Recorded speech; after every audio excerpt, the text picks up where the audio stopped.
When you need mealtime inspiration, it's worth shopping Baker's, where you'll find over 30,000 mouth-watering choices that excite your inner foodie. And no matter what tasty choice you make, you'll enjoy our everyday low prices, plus extra ways to save, like digital coupons worth over $600 each week. You can also save up to $1 off per gallon at the pump with fuel points. More savings and more inspiring flavors make shopping Baker's worth it every time.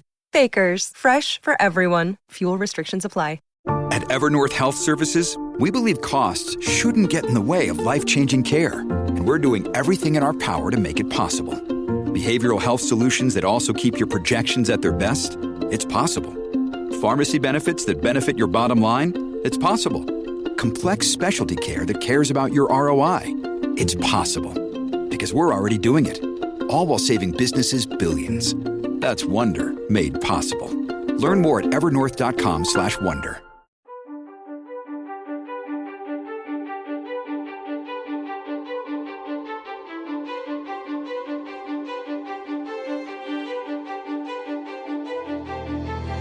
The world of medicine, where every decision can change lives, your peace of mind is crucial. This is where Pattern steps in. Imagine insurance made simple, fast, and personalized just for you. With Pattern, you're not just getting disability and life insurance, you're ensuring your future and protecting your greatest asset, your income. In the past 10 years, Pattern has transformed the way over 20,000 doctors secure their financial well-being. Discover the simplicity of securing your future at patternlife.com or click the link in the description.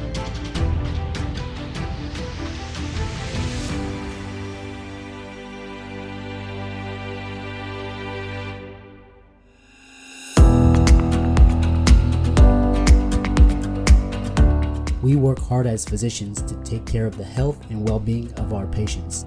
But when it comes to our money, do we have the same condition of care? Probably not. Let's change that together. Welcome to the Financial Freedom for Physicians podcast, where we'll fight and advocate for your financial literacy. As always, I'm your host, Dr. Christopher Liu. Thanks for being here. Let's jump into the show.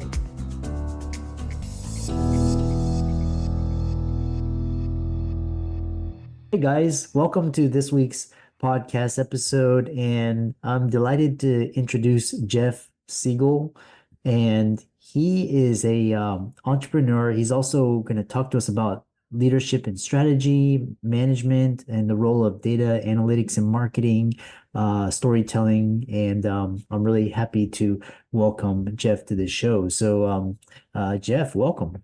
Thank you. It's great to be on. I'm excited to chat with you today. Yeah, I think your message is going to really resonate with the segment of the audience that is in the corporate world and talking about, management and Yes. strategy. Talk about your early experiences and how you got to be doing what you're doing.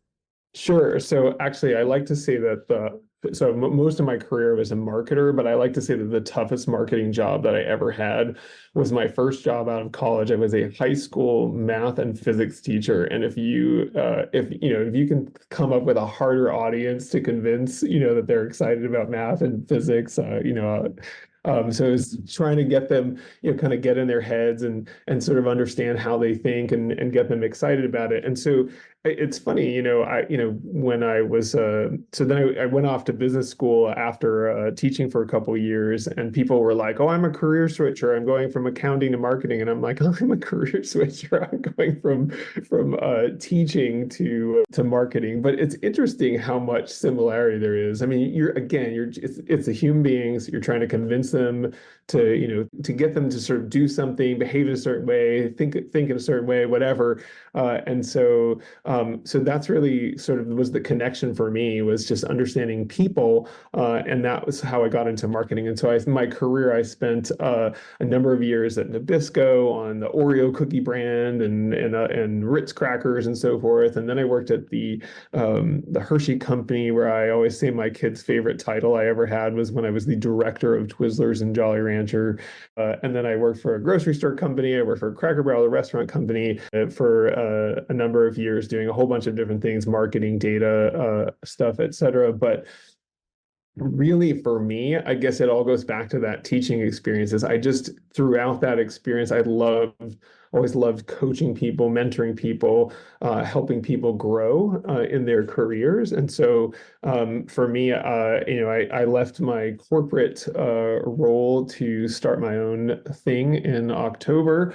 And really have been focusing on particularly on middle managers, the folks that are sort of, from their first time, leading people all the way up until you're like a VP, just before you're on like an executive team, those people in the middle are so important to the organization, and making sure that those people have the right skills and capabilities, I think is super important. I'm a little obsessed with it. I'm actually in the process of writing a book about it. I mean, it's just a topic that I love talking about. So. Yeah. Yeah, which really sets the stage for our discussion, and because you've had a diverse career, and you've helped, big brands like Oreo, Twizzlers, especially in today's age where anything can happen. Share some insights on the challenges of aligning strategic planning with execution in large organizations, and how leaders can stay relevant.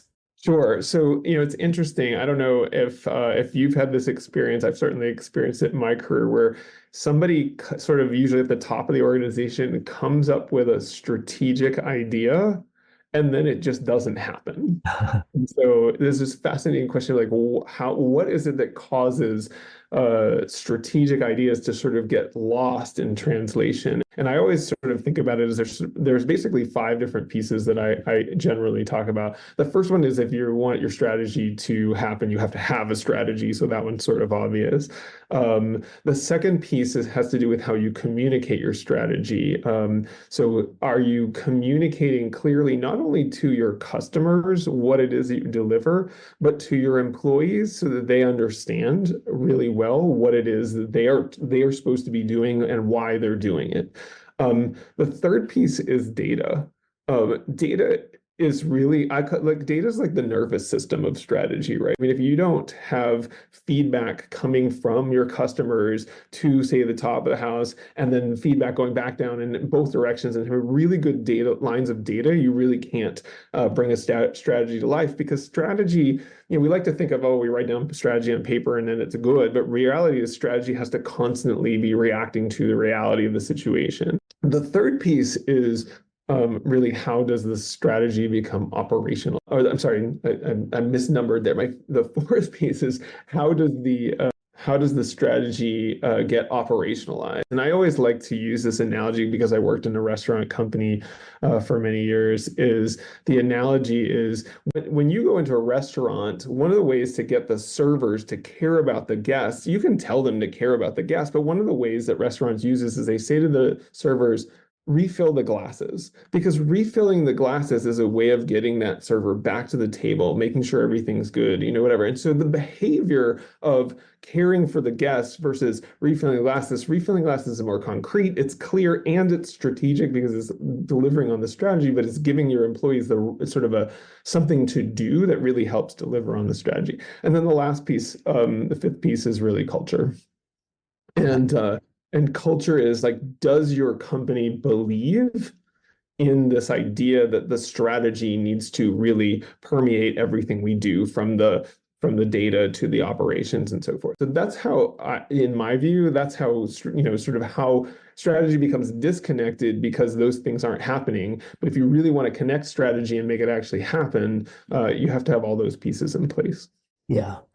I love that. And the kind of it's like and again with anytime you're dealing with corporations, government, bureaucracy, and especially with technology and AI coming into the play and really shaking things up, it's really important to be able to stay nimble. The other question I have is this middle management idea, and a lot of these, especially with like AI and a lot of companies cutting, and they're not having enough employees. Now they're going after middle management and executives, holding them more accountable. But what are some key qualities that distinguish a really good middle manager? How can they support their growth and success? And kind of keep these guys around?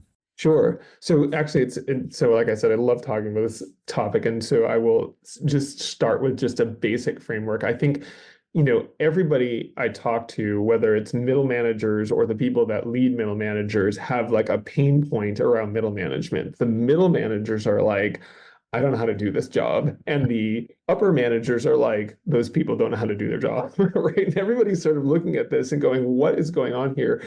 And to me, it really boils down to this really fundamental and very simple idea.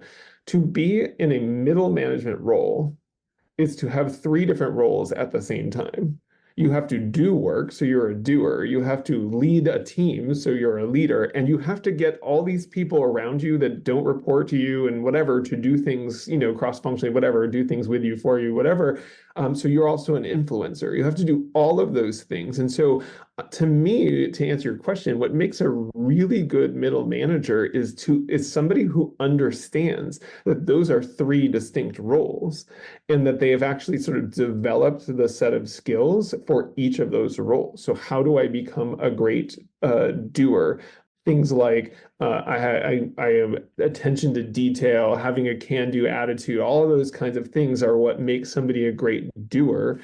How do I become a great leader? Well, the biggest problem I find with people with leadership is that they basically spent their whole career up until they became a leader as a doer, and suddenly they are in this situation where they have to lead. And they have not ever really been given any training in leading. You've got a couple of degrees. I think like you're trained for years to be a doctor, or you're trained for years to be a PhD. But leader, it's like, oh, look, you're in charge of people now. Good luck. Maybe we'll give you like a 2-day session or whatever. And so the leadership piece actually, I think, tends to be hardest for people because they don't actually view leading as work. To them, the work is, the bench work if they're a chemist, or doing the spreadsheets if they're an accountant, or whatever it is. But actually leading, giving people feedback and so forth is viewed as kind of like that's just, the side stuff, right? It's not real work. And so I think that mindset of, no, the real work of the leader is to grow my team, is to give people feedback, to help them get better is what, sort of helps somebody be a great leader. And then an influencer, I always say that the trick to being a great influencer is to realize this one very important fact, which is that every person that you interact with, every person in the world believes that they are the hero of their story. And if you can sort of look at what they're doing from the perspective of, oh, they're the hero of their story, just like I'm the hero of my story, you can influence them by basically saying, how do I help them be a hero? And so those are those three roles, that doer, leader, influencer, are the things that I always focus on. If you want to make somebody a great middle manager, you have to really help them understand how to do each of those roles. Forget the burdens of tenants and toilets. Equity Multiple simplifies your investment journey, letting you invest passively in vetted, professionally managed commercial real estate. Only 5% of reviewed investments reach Equity Multiple's platform, with our asset management working on each from funding through exit to maximize your returns. Whether you're on the couch, in your exec chair, or the backseat of a ride share, Equity Multiple brings cash flowing real estate investments straight to your fingertips. All investments involve risk. Visit equitymultiple.com to learn more.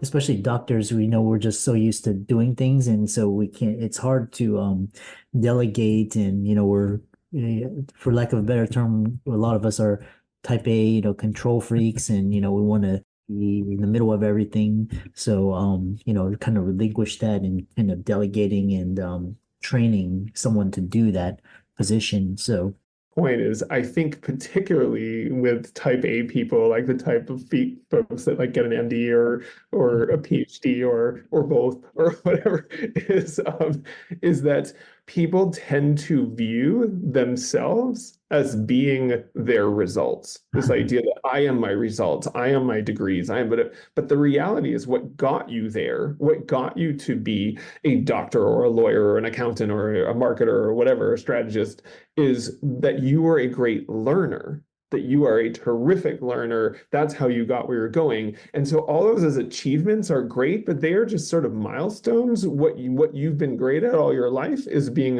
a great learner. And I think one of the things that sort of that mindset shift allows is that suddenly when you become a leader, you have to step back and realize, like, you have not spent anywhere near as much time learning to lead as you spent learning to be a doctor or learning to be a lawyer or an accountant. And you've got to get yourself into that mindset of, I've got to learn this. This is a set of skills just like any other set of skills.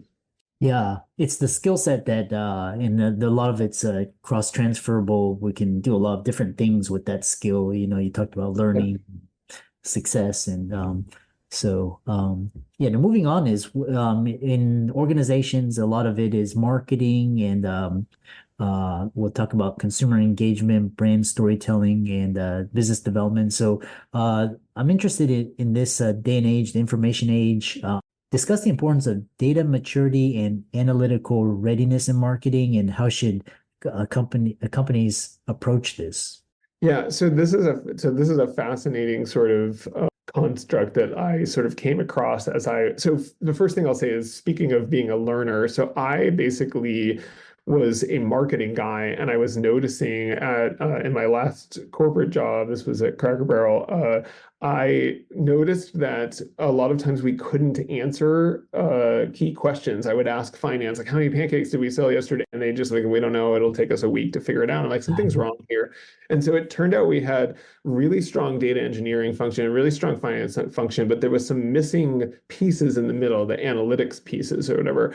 And so that was where I sort of raised my hand and said, I don't know anything about this, but I know how to sort of build teams and so forth. And so I'm going to build a team that helps, create a data analytics function.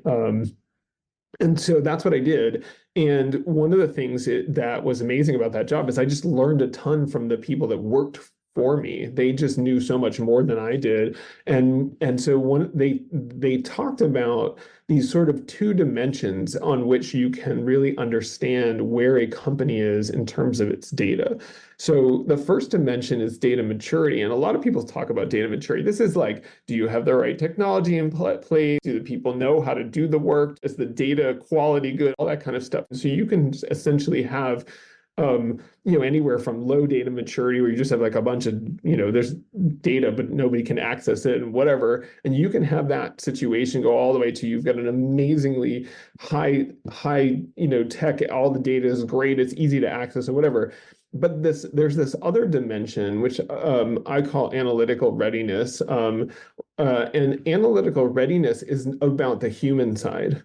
So in other words, are we ready as an organization to use the data that we have? And the problem is, a lot of times the data maturity can be really good, but the analytical readiness is low. In other words, because I've never seen the data used in the right way, I don't have the knowledge of how I might use the data. So my example that I always give this is like, you can basically, if you basically gave somebody who's used to using an abacus to count, and you give them a calculator, and they might just start doing 1 + 1 + 1 + 1 because they don't understand that the calculator can multiply and do exponent and all these kind of things or whatever. So if you don't sort of create that understanding of, hey, I've given you all these tools, but here's how you can use these tools to really, leverage this data as best you can, they will basically sort of use, they'll basically be stuck with a digital abacus instead of a calculator, to use my analogy. So Yeah, I love that. Next question I have is this brand storytelling and consumer engagement. And again, you working for iconic brands, how do you craft a compelling story in building brands and consumer engagement today, and kind of share an example where story Sure. dramatically improved the success? Yeah, so I'm going to go back to something fairly early in my career. I was an associate brand manager on the Oreo brand, so I just got to sort of experience this as a junior person. It was like amazing experience to go through. But so Oreo at the time was having kind of a little bit of a rough year. We had launched a lot of new products the previous year, which is always, creates a sort of steep, comparable to overcome the next year. And so we're like, we got to turn this brand around. It's not doing as well as it should be, and so forth. And so we were trying to figure out what is a group of consumers that can really help us grow this brand, or at least turn around the losses on the brand. And so we basically did a bunch of focus groups. And the first focus group we did, we had this group of people who had been buying, like, let's say 10 bags of Oreos a year, and then suddenly dropped to buying like 2. And we're like, what's going on here? And so we get, this is the problem sometimes with just looking at the data without actually talking to the people. Like, we actually talked to the people, and what it turned out is most of these people were empty nesters. So their kids had been home, they were buying 10 bags of Oreos, and then suddenly their kids go off to school or whatever, they're not there anymore. And so the problem with that group is there's no story you can tell that's going to reverse that, because the kids have left, they've flown the coop, whatever. Yeah. So we ended up talking to this other group. So we ended up talking to this other group that maybe wasn't quite as dramatic. Maybe they'd gone from, like, I don't know, 6 bags to 4 bags a year or whatever. We're trying to figure out what's going on there. And so these, people come into this focus group, and they basically start saying, oh yeah, I don't bring Oreos into the house anymore because it's junk food. But then somebody goes, but what I love about Oreos is that it gets my kids to drink milk. And that's where we were like, wow, there's our strategy.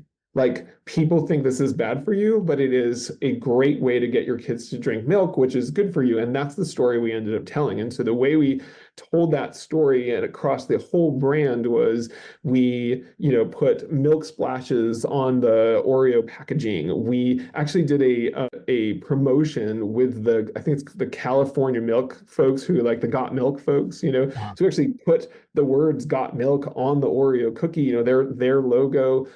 We brought back that ice cold milk and an Oreo cookie jingle from, I don't know, whenever it is, from the 70s or whatever it was. But everything became about, let's focus on this aspect of the brand that people already know and love, which is that people love eating their Oreos with milk, and focus on that and drive the story around that part of the brand, because that is what's going to overcome the concern that we were hearing from our consumers, that basically Oreo is junk food. So that's my one of my favorite brand stories.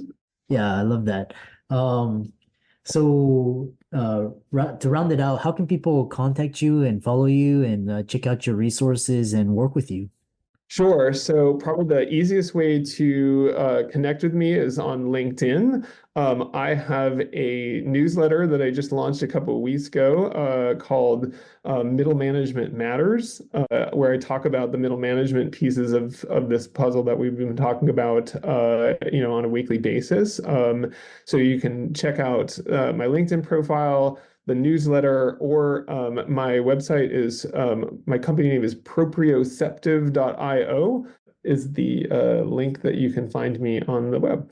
Yeah. And for all the audience, let's thank Jeff for coming on and really talking about really his interesting experiences and these very important concepts for organizations. And be sure to give him a like and follow on socials, and reach out to him and work with him. So thanks so much for coming on. Doctors dedicate their lives to caring for others. It's time someone took care of you. Visit patternlife.com to simplify your path to peace of mind. Patternlife.com, simplifying your insurance journey.